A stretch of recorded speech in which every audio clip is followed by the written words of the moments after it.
Категория за цялостен принос в развитието на туризма на българското Черноморие.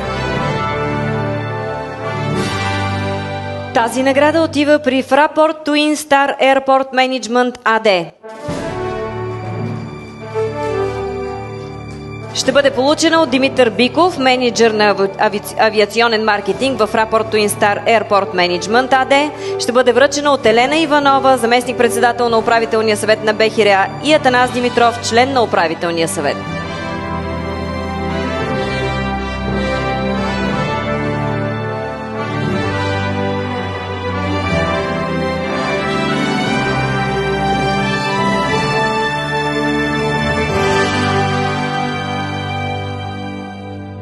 Добър вечер на всички.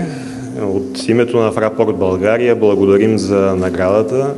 За нас е изключителна чест, че получаваме точно от туристическия бизнес, тъй като той е наш естествен партньор в усилията ни за развитие на трафика на двете летища.